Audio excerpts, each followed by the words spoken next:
Today we're going to go over a triage of USB host enhancements. Right now I'm running the Japanese Super Famicom, or MI. I'm actually running this on my USA SNES Classic.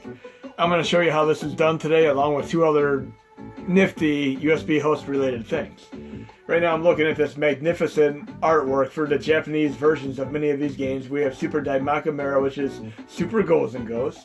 We have this unreleased puzzle game in the United States where I hail from. This great Fire Emblem game which demands to be played in a translated form if you're able to play it. Here we have Final Fantasy VI, which of course we only got 2 and 3 released in the United States. And they got the other 4 in Japan. But of course later on we got all the other 4 via 3DS, DS, and other various formats. Here we have Kirby, Mega Man X, F-Zero. Here's the great Legend of Mystical Ninja, one of my personal favorite Super Nintendo games. This, along with ActRaiser and Pilot Wings, should have definitely been released on the American and SNES Classic. He's a mascot type character. In Japan he was way more successful than he was in the US. He had a good half-dozen Super Famicom games. He was in other systems like the NES, or the Famicom over there. He's in the Goemon arcade game. His character's name is Goemon, even though it's a Legend of Mystical Ninja. And of course there's a level that's a little bit of a tribute to him in the Castlevania MMORPG that was released on PS3 and Xbox 360. And he shows up, of course, in the Famicom Great Games, Konami World 1 and 2. Roughly, this plays similarly to a River City Ransom on the original Nintendo Entertainment System, which was made by Technos, of course. And 2-player co-op is definitely the best way to go about this game. You roughly go throughout the levels taking on various baddies. You could get coins and stop at various shops and level up and such. And you take on mini-bosses every once in a while. There's a few other surprises here and there that I do not want to spoil. Just play the game for yourself. This is Legend of Mystical Ninja for Super Nintendo. Definitely check it out. Now we're going to move on and see what else we have to work with here. We have the great Contra 3 Alien Wars, and I did import this along with Street Fighter 2 originally. Great game. We have another game that I didn't remember being released over here, Super Formation Soccer by Human. If this is the same Human I'm thinking of, they made Fire Pro Wrestling D games, Human Entertainment. That music sounds very, very familiar from another Super... Oh yeah, it sounds similar to the Super Punch-Out music. Could be just a sampled sound effect that's been used throughout the various development process for Super Nintendo games. Like you'll hear a bunch of sound effects pretty much go between the various Nintendo Entertainment System games as well. I have to say right off the bat, I'm not the best at sports games. I play them mainly for fun, but I am really good at games like Tekken, Soul Calibur, Killer Instinct, Mortal Kombat, and Street Fighter, of course. And soccer is arguably the world's most popular sport, aka football in most countries, but in the United States we call it soccer. Looks like a really good, fun 2-player game here. Now we're going to move over to the computer, and I'm going to show you how you do this magic trick of switching out the firmware.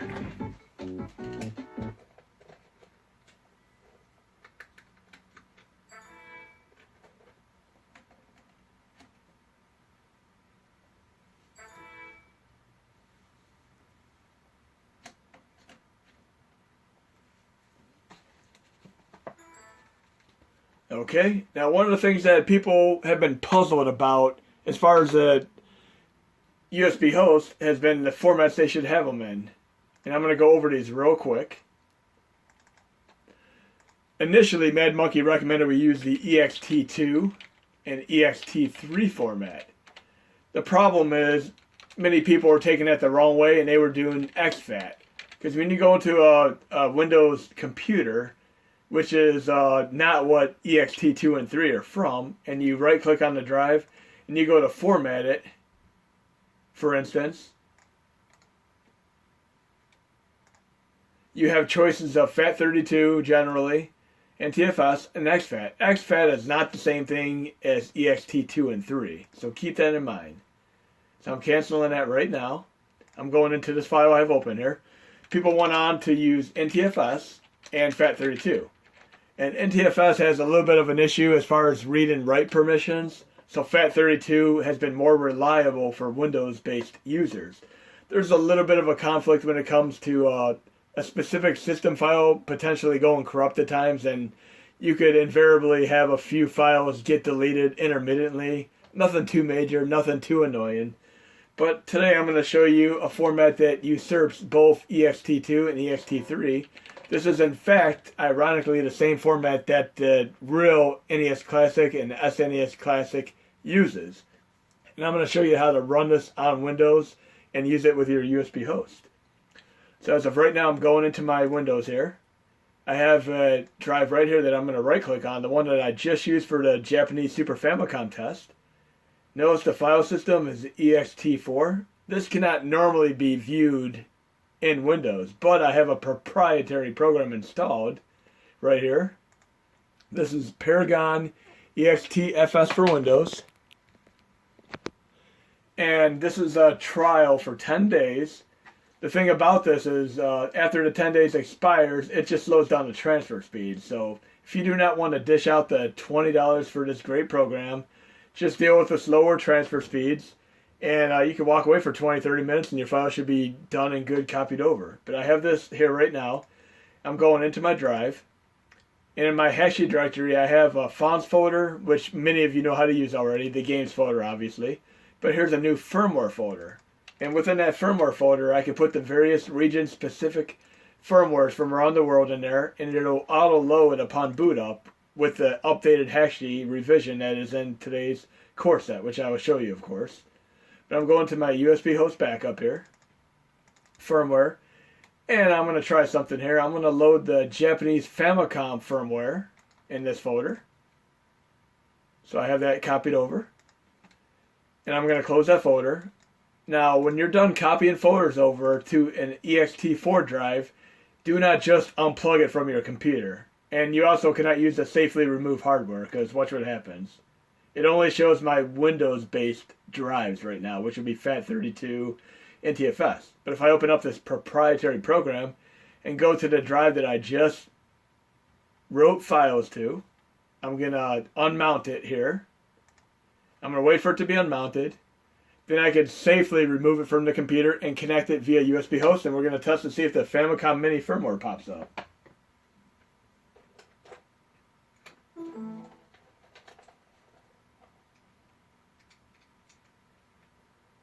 So I'm connecting USB host again. Let's see if this works.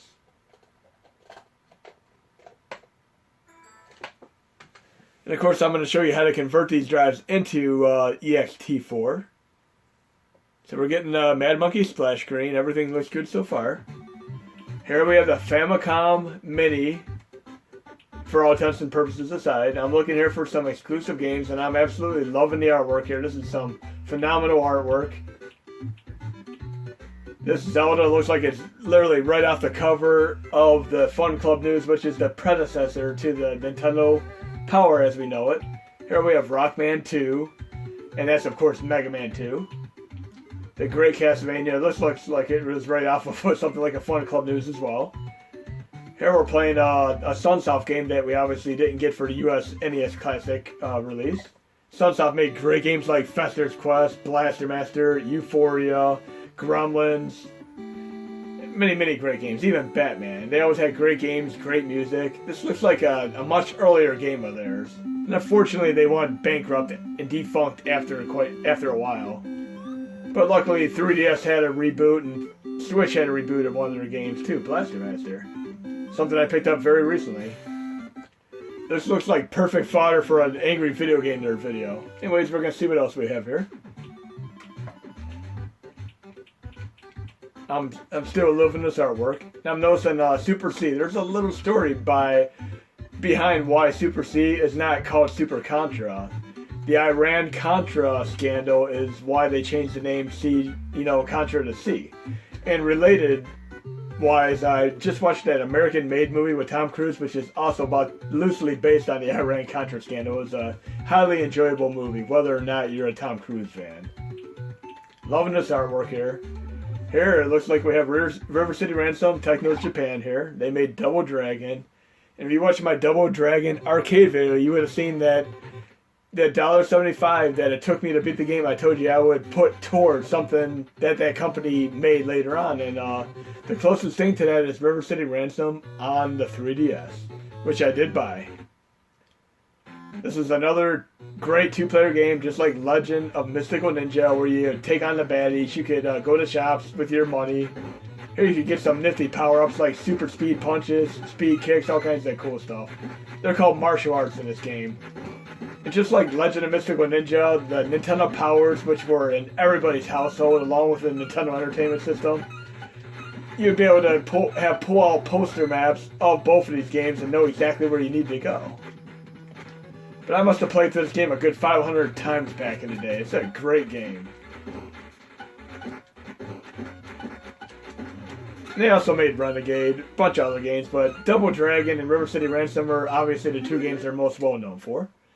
Let's see what else we have here to check out. Here we have a sumo wrestling game. Got my attention here. Made by Tecmo, none other than the company that made the great Tecmo Wrestling, Tecmo NBA, Tecmo Baseball. They made Tecmo Deception on PlayStation 1, and of course they went on to make the magnificent Ninja Gaiden games like Ninja Gaiden Black that was on Xbox. They made Rygar. I mean, so many games they made were phenomenal. They made a great puzzle-themed game, Solomon's Key. After I do this, I'm going to switch over to the computer and I'm going to show you how to format a drive into XT2 format. And I'll show you the other nifty things related to USB host in my update today. Okay, we're going to switch over to the computer and we're going to do the conversion from FAT32 into ext4.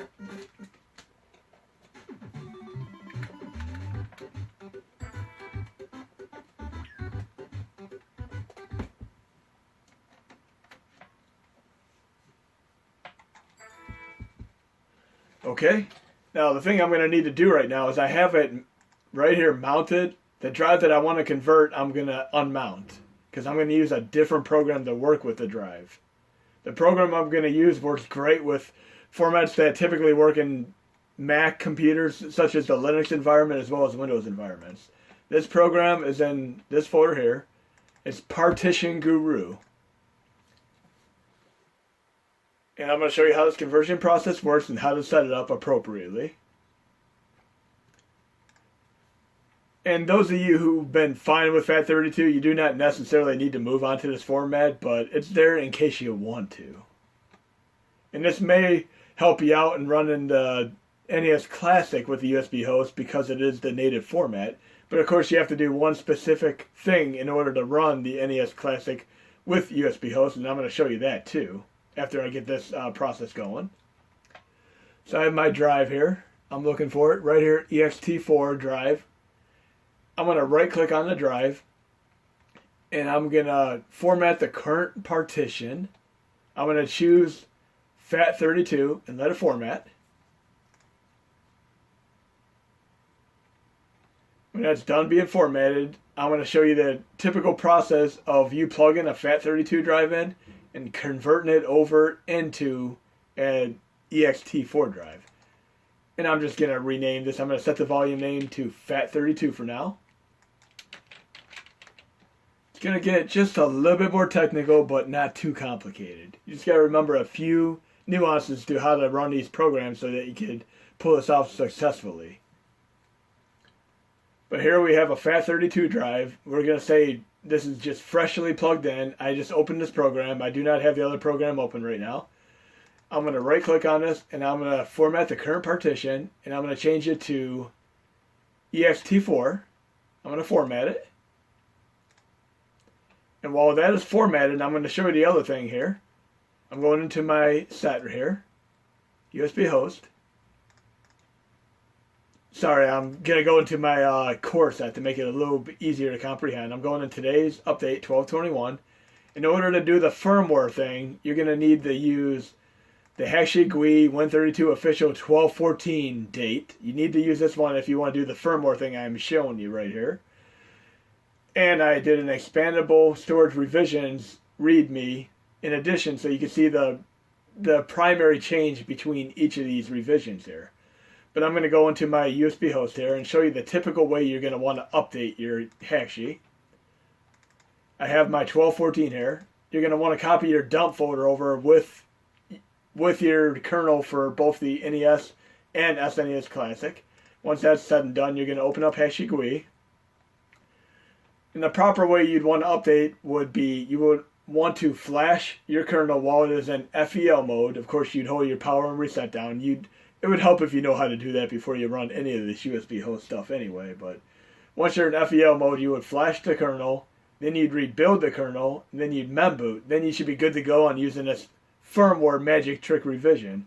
And I give huge props to Danaman827 and R Hester 72 for really going out of the way to make this happen. They did a phenomenal job on this, and I'm loving being able to play these games. Now I'm going into the flash drive. Sorry, not the flash drive yet. I'm going to see where it is in the conversion process. It's converted over. I'm going to rename it to ext4 so I keep track of it again. Now that it is renamed, I'm going to close this program entirely, completely close it. Then I'm going to open up the other program that I used to read and write to the drive, which is the Paragon EXTFS, which I showed you earlier, of course.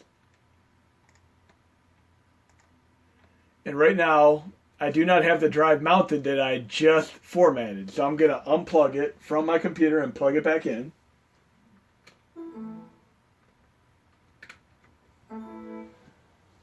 So I have it plugged back in. Now I could actually write files to it.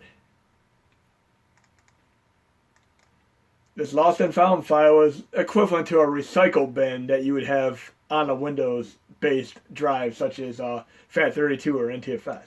So I'm going to make my hack sheet directory here.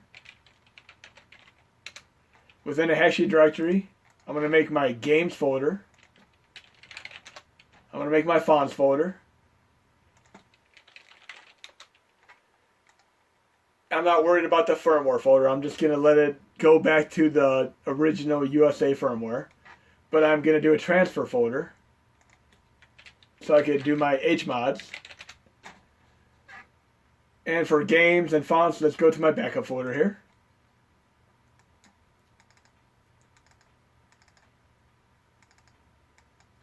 I'm going to use the same fonts I've been using. Copy right into the fonts folder.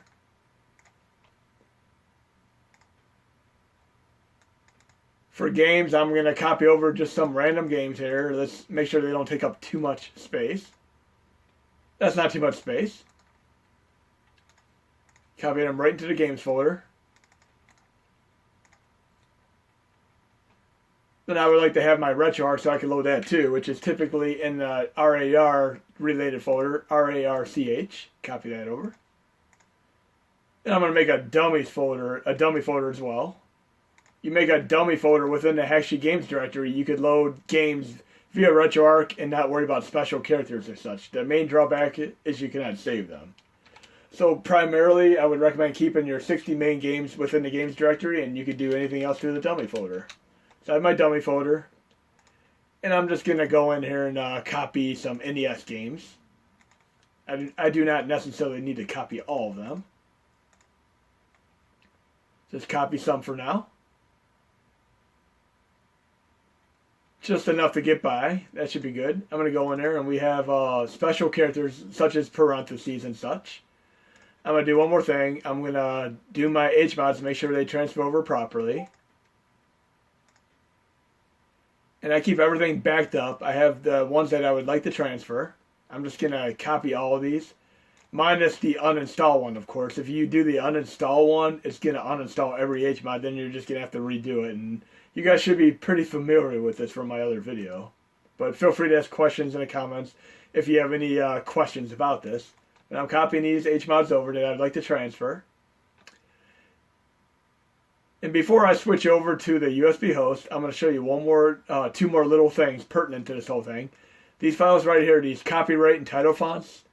If you're doing USB host with the NES Classic, say this is my NES Classic flash drive right now in the Hack Sheet Games directory, you're going to want to have the copyright and title font in there, and then any folder that you copy within here, within the 60 main folders. I wouldn't go too overboard doing like subfolders just yet. Just get it going first. But you need this copyright and title font in each folder as long as the main directory. So once that's all said and done, you can do the normal hashing process. And again, we're going into the USB host here in my GitHub, just so you know what you're working with here. I would recommend you could try with each of these versions going from 12.14 and back until you get one that works successfully with your NES Classic. Some people in Europe were having an easier time with this for some reason or another. People in the United States that I've talked to have been having a more difficult time. I myself got it running using the 11.22 method. And doing it that way, unfortunately, you cannot do the flash drive transfer method, as I'm showing you here.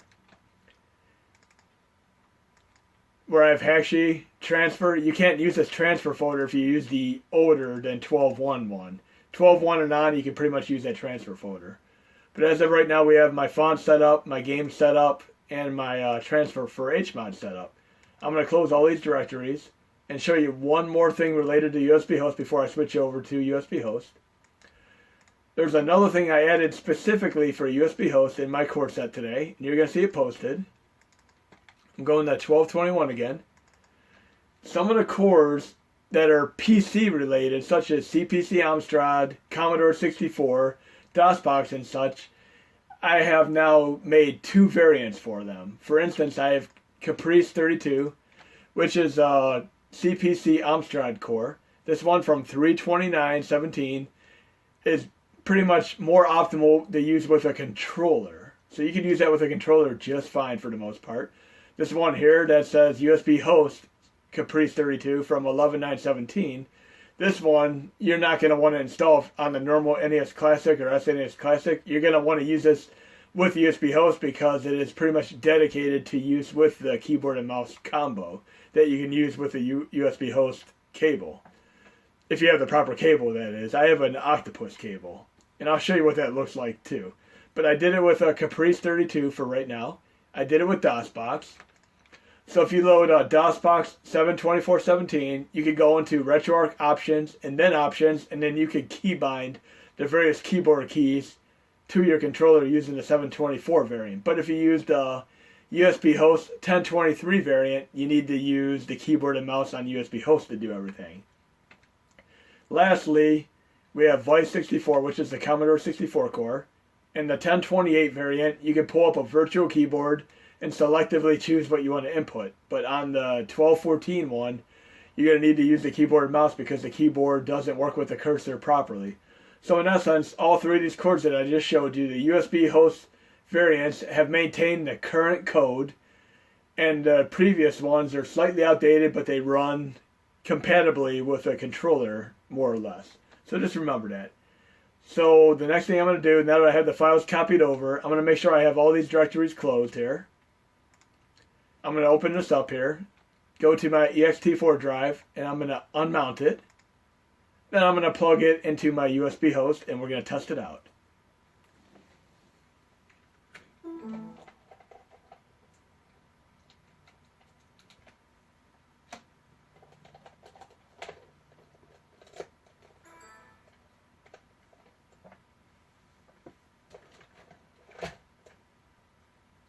So by powering it on with a transfer folder and using the proper Hashi, it's going to install all those HMODs. It should do a double splash screen to imply that it is basically installing the set of HMODs I need installed.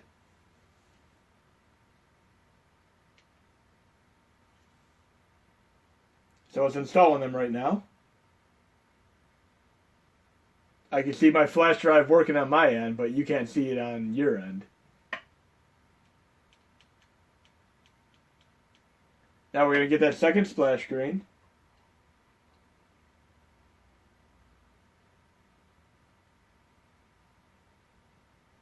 And then I should be able to boot into the USB host just fine.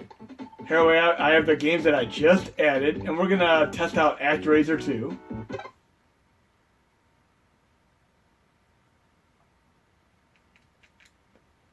And I could see that my cores are installed properly by going to load core. So I have all my cores installed.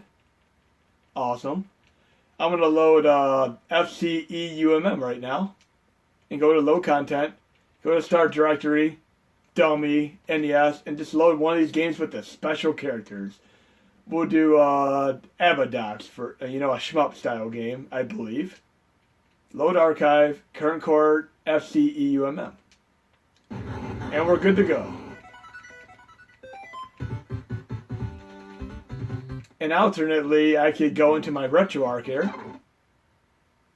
And I could do load core through there as well. So I hope you enjoyed the video. You could do the magic trick of switching out the firmware. You could use the USB host specific variants of DOSBox, Caprice 32, and Vice 64. And I'm going to be releasing a few more cores related to this in the next few days. And lastly, you can enjoy the USB host, ext4 format, which I've seen to be a much more reliable format. So if you do have issues with using FAT32, by all means try ext4. And I can help you guys out and your guys out with this as far as you need help. Just ask me questions and I'll do my best to help you out. There'll be more videos to come related to USB hosts. Enjoy today's update.